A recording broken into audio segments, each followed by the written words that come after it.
మన జీవితంలో అదృష్టం, దురదృష్టం అనే మాటలు తరచుగా ప్రస్తావనకు వస్తాయి. కొందరిని అదృష్టవంతులుగాను, కొందరిని దురదృష్టవంతులుగాను పేర్కొంటుంటాం. దృష్టం అంటే కంటికి కనిపించేది, దురదృష్టం దానికి వ్యతిరేకమైనది, కనపడనిది, మనం ఊహించలేనిది. హఠాత్తుగా, అనూహ్యంగా ఏదైనా మంచి జరిగినా, ప్రమాదం తప్పిపోయినా అదృష్టం అనుకుంటాం.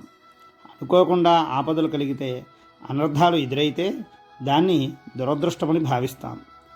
లోకంలో చాలామంది తాము దురదృష్టవంతులం అనుకుంటారు.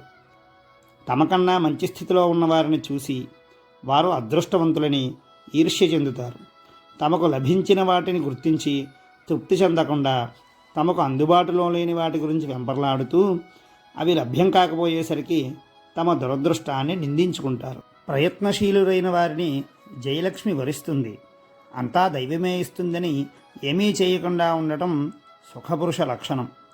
ఆత్మశక్తితో, పౌరుషంతో మానవ ధర్మాన్ని ఆచరించాలి. ప్రయత్నం చేసినా ఫలం దక్కకపోతే అక్కడ మన దోషం ఏమీ ఉండదు. దైవం అనే మాటకు అదృష్టమని కూడా అర్థం చెబుతారు పండితులు.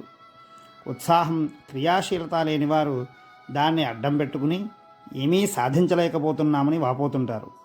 దైవం అనుకూలంగా ఉంటే దానంతటా అదే ఏ పనైనా జరుగుతుందని కుతర్కాలు చేయడం వ్యర్థం.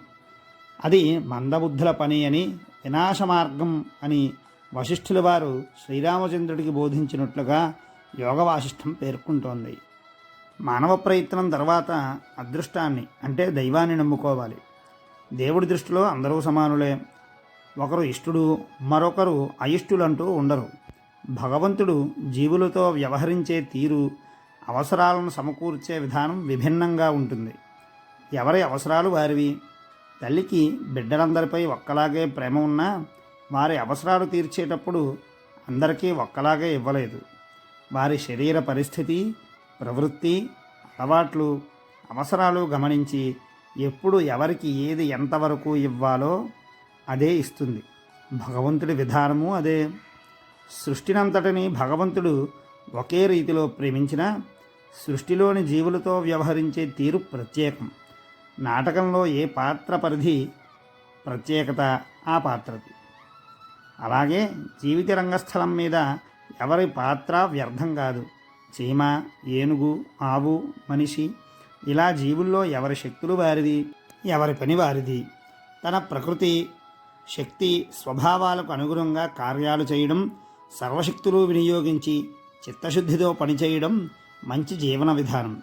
ఎదురైన ప్రతి అనర్థానికి భయపడి దురదృష్టం అని పేరు పెట్టి దేవుడినో గ్రహాలనో దూషించడం మనిషికి పరిపాటైపోయింది. ఎదుటివాడు శ్రమించి సాధించిన విజయాన్ని అదృష్టంగా కొట్టిపారేయడం అజ్ఞానం. మన జీవితంలో అనుభవాలు, సంఘటనలు అన్నీ భగవంతుడి నిర్దేశాలే.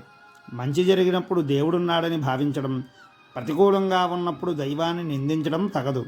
భగవంతుడి పట్ల విశ్వాసంతో మనుగడ సాగిస్తూ ఆయన అనుగ్రహం అనుభవించాలి.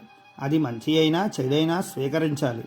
అప్పుడు జీవితంలో ఏదైనా అదృష్టమే. ఆత్మశుద్ధి లేకుండా భగవంతుణ్ణి పూజిస్తూ స్వప్రయత్నాన్ని నిర్లక్ష్యం చేస్తూ దేవుణ్ణో గ్రహాలనో నమ్ముకునేవాడు దురదృష్టవంతుడు.